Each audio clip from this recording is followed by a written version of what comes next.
The Financial Focus. I'm here with Steve Budin, your financial analyst. Thank you so much for being here. Sure. Let's get right into it. It's the 10-year anniversary of basically the stocks being the lowest that they were.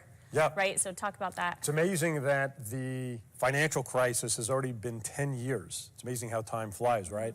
But it's a good lesson for the viewers, you know, notwithstanding what's going on with the markets recently, but 10 years ago this week, the stock market hit its generational bottom. And like I said, you see these numbers on the screen right now. Not a good day, but it's just a good reminder that folks who jumped out 10 years ago or panicked missed out on an enormously big return. You know, the market went up over 300% over the last 10 years. So it's a good lesson. If you're in an IRA, if you're in your 401k, you should never be all in the stock market anyway. But it's a good lesson that time usually rewards those who are patient. You shouldn't panic when the markets go up and down, and I try to remind folks about that. Yeah, I remember that time vividly because I was trying to get into the job market. Right. And it was not a good time for that. So it wasn't a good time for anything, but like you said, they do jump back up. So.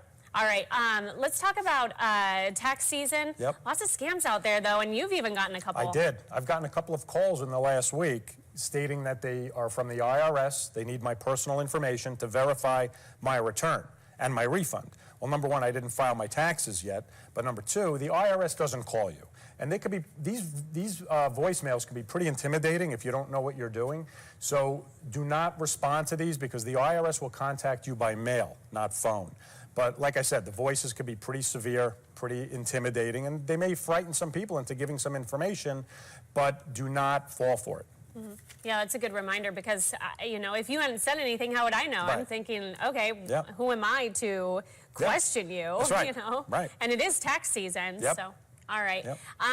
Let's see. You were talking a little bit earlier about the auto mechanic shortage here in Las Vegas, all the way across the valley. Yeah, and there was a local newspaper report about this over the weekend about there's a shortage of auto mechanics.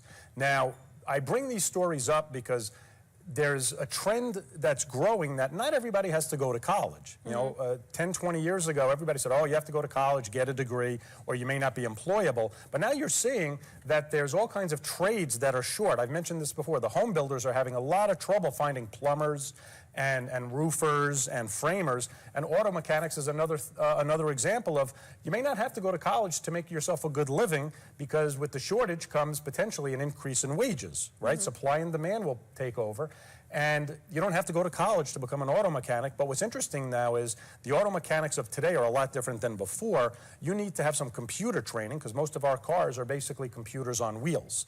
But if somebody out there looking to change careers or do something different, maybe an auto mechanic might be something to consider. Yeah, you were saying a lot of these trade jobs, you know, have really changed just in the past 5, 10 years.